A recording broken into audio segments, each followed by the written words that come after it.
701. I'm Sebastian. Hey, I'm Roger. And we're going to go around the patch. You can see a bit of snow outside, so it'll be a beautiful day. It's warmed up a little bit. We had some really cold weather, but the snow is kind of finally melting a bit on us, so a good time to be going flying. So I'll let Roger kind of do the pre-takeoff checklist, and then we'll talk a little bit more in the air. All right, yeah, well, we're in the 701, got the Rotax 912S, 100 horse. And it's not too cold. It's been in a hangar, so we don't have to let it warm up too long, like sitting outside. And we'll run it up to 4,000, check each ignition. There's about 4, go to right, back to both, left, back to both, looks good. Controls clear and free, and got gas there. We'll put down the flaps about, we'll put 1 notch. I'll just let the water at least get up to 180. I do have a door on my oil cooler, so I can close it to let it heat up a lot quicker. Just don't want to forget it in flight.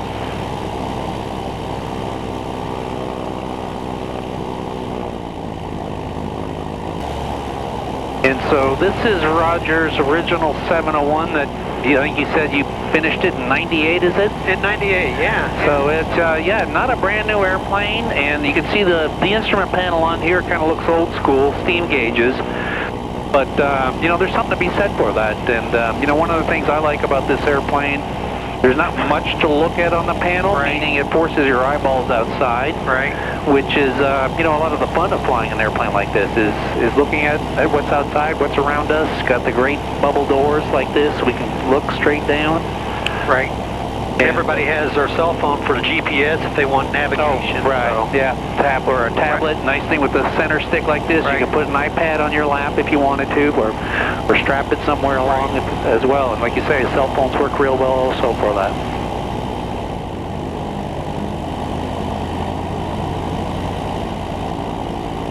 All right. So we'll do a, you know, normal short takeoff, and the stick will be back about 3/4 or a half, get the nose off, and then apply the rest of the power and adjust the stick accordingly. Check for traffic. Mexico traffic, Experimental 6128 Quebec is going to be departing runway 06, will be a north departure for local flight Mexico. So stick back about 3/4.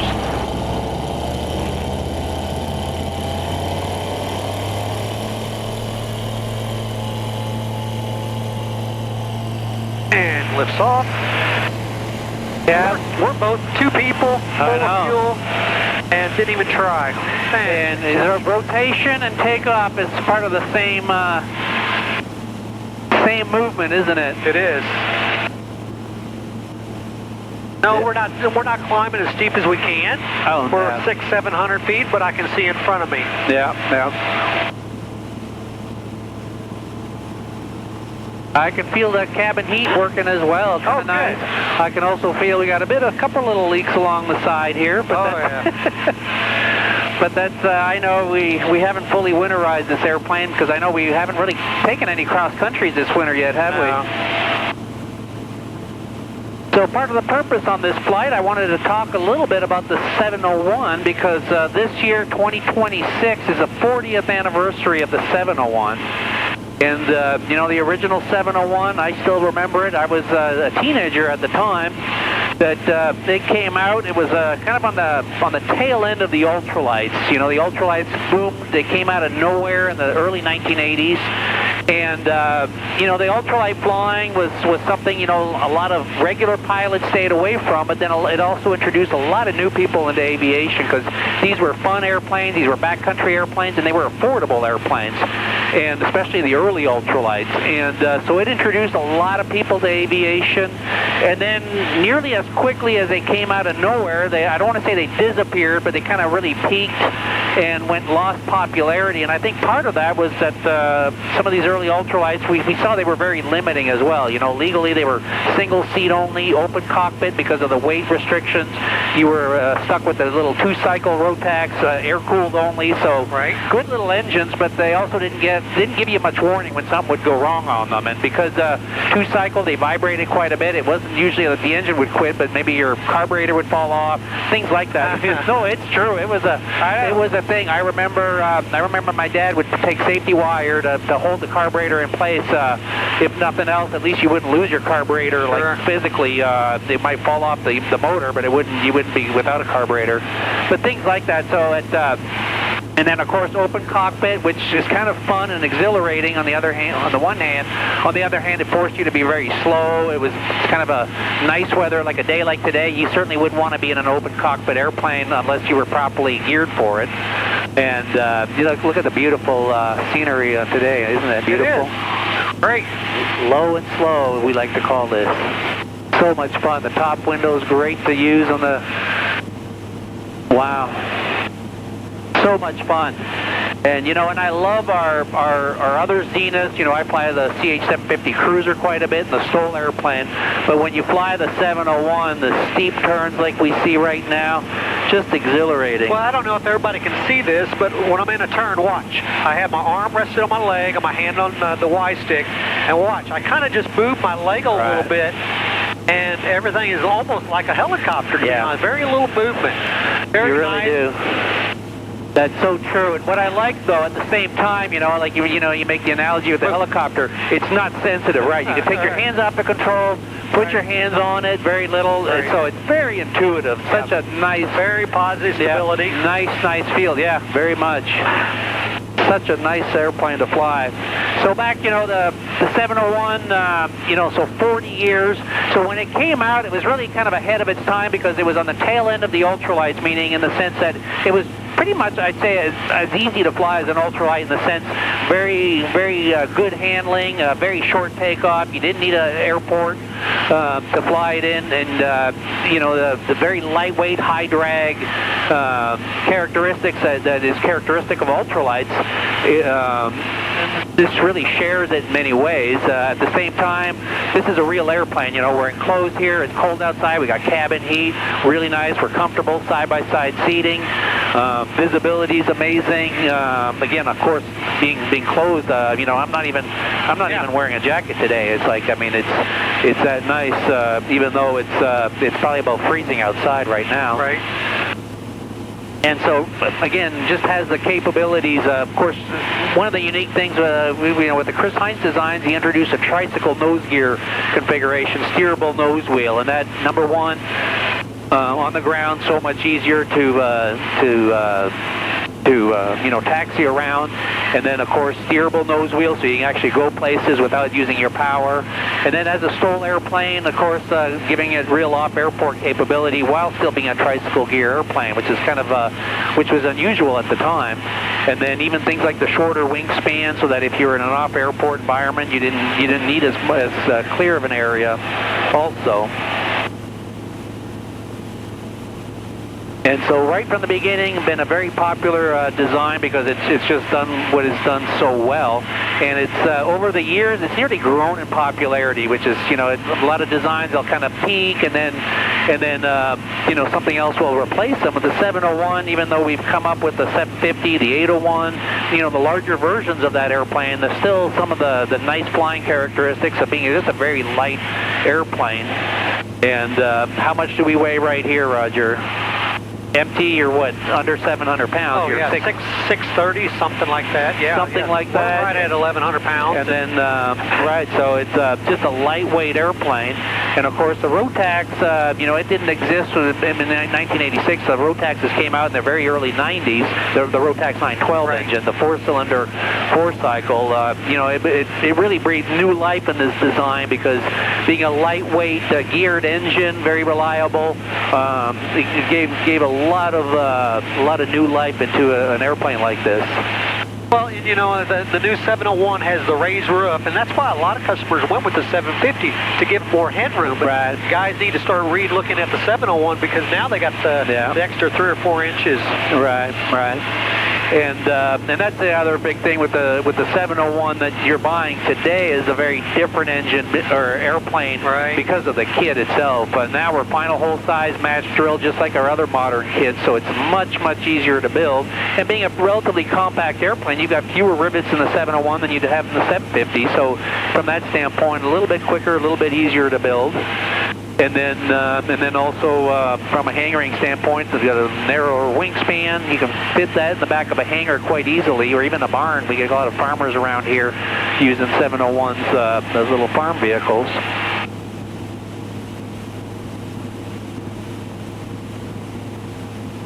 Yeah, it's very comfortable for long cross countries. You know, I've flown this to Phoenix, Arizona a few times, Sun and Fun, you know, a half a dozen times, Oshkosh the same, and it's very peaceful, relaxing because you are going slow and low, and it's just sit back and enjoy the view. Yeah, it really is. It really is.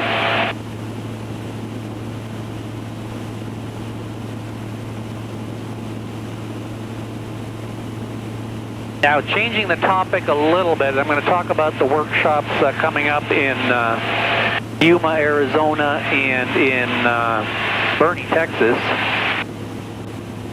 So end of February, Calvin is taking the Zenith cargo van all the way to Yuma, Arizona, which I've learned is nearly all the way to California and Mexico, the country. It's quite a distance from here, but that's kind of nice. One of the reasons we like taking workshops away from the Midwest is to reach new people. So we look forward to being in Yuma, Arizona, end of February. Actually, the last day of February. It's a Saturday, February 28th, and then going into Sunday, March 1st at Yuma. A local builder, Larry Nelson, is hosting us there, so we really look forward to putting on a workshop where we'll build the rudder tail section of these airplanes, and really looking forward to that.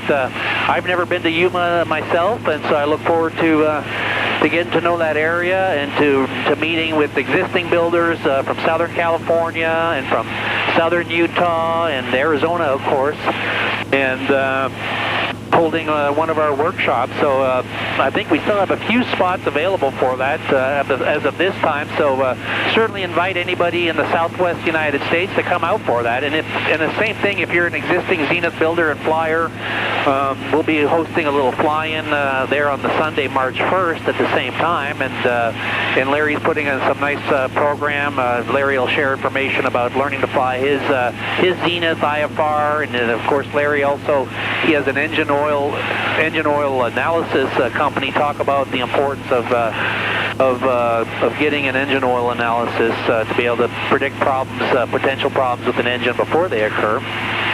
And of course, hosting the hands-on workshop. It's become pretty much a one-day workshop activity anymore, isn't it? It is. I mean, you know, yeah, it definitely, you can do it one day for sure.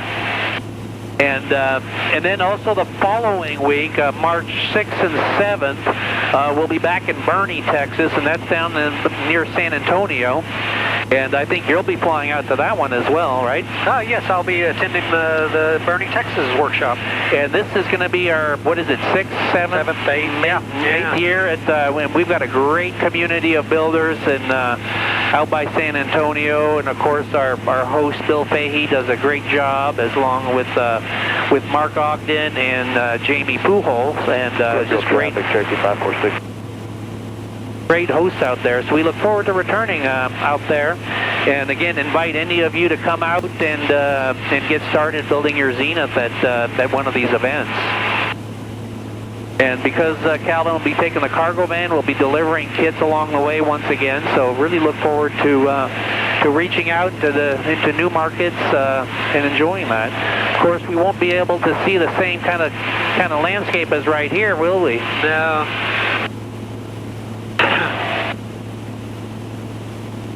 Are we ready to head back, or? Yeah, might as well. Might as well. I know you've got a bit more work to do today, don't we? Oh, it's a Monday, isn't it? Yeah. Yeah. But yeah, it's a beautiful day. You know, we're flying the typical low and slow that we love to do with the 701. You see, I see we're, what, 1,500 feet above ground? Yeah. Or 1,500 above sea level, which is a little bit less than that, 700-800 feet above ground. over the nice farm country out here. Because it's flat, we know the area, we don't mind flying low and slow like that.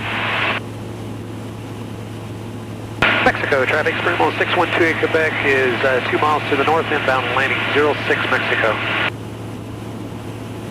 So I'll let you talk our approach into it, your pre-flight, your pre-landing checklist and so forth. Very short, very easy. Well, we got gas, undercarriage, mixer props, seat belts, we got that, and then we'll enter a downwind. And then beam the numbers, we'll bring back power, bring up the nose to bleed off the airspeed, so we can get it in the flap range and then start deploying the first notch of flaps. And even though it's a different airplane, a smaller airplane than the 750 STOL, let's say the Super Duty, you pretty much follow from pretty much the same procedures with all of these airplanes, don't you? Yeah. And we don't have ADS-B in here, so we actually have to look out and enjoy and check the traffic. But that's what, again, I like this simple panel like that. You can really see there are just a few gauges you want to pay attention to. The rest is really easy to look at. Right.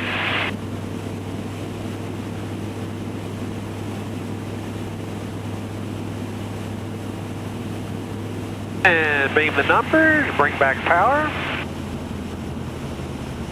The nose up. Yeah, you got your nose way up there to slow it right down. Yeah, I'm just making it a little faster. And I just went ahead and put 2 notches of flaps. And basically, after I do that, I start turning left base. Mexico traffic, Springmall is turning left base 06 Mexico. But you want to maintain a little higher approach than you would most aircraft, and that's how you can land short, is control that sink rate with power.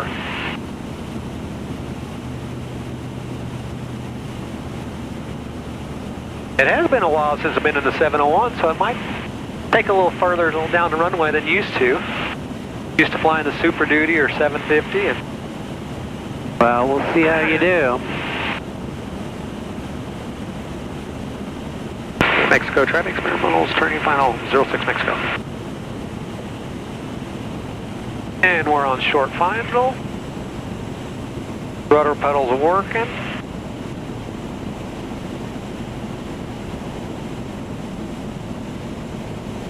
And if y'all want to speed, we're in the 50s now, but it'll bleed off really quick.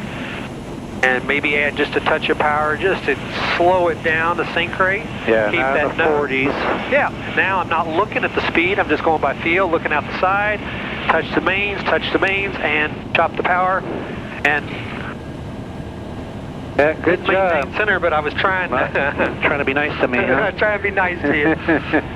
But that's what you do. You want to keep a little bit of power in. It doesn't need much. It's just a little bit, just to soften it. Yeah, exactly. Now you can land flat like you do, certified airplanes, but you're just going to eat up a lot of runway. Yeah, that's good for training. More speed and so forth. Now I was watching your airspeed indicator there. You were indicating at 30 miles an hour right before touchdown. Like, I mean, you can't go much slower than that. And then even then, I don't know how accurate an airspeed indicator is even at those speeds. Looks like somebody might be doing a little solo there. Oh, nice. Time to get out of the pattern, right? The CFI got out of the airplane, so unless the CFI kicked his student out, maybe. That's right.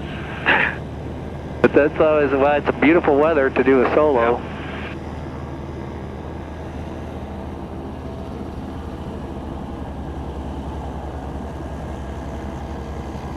Yeah. Well, everybody, if you have a chance to go up in the 701, give it a chance. I think you'll really like the 701. And if you have any questions, give us a call. It's a fun airplane, and being the 40th year, I really like to see continuation of a design, because it really is kind of become an iconic design for us.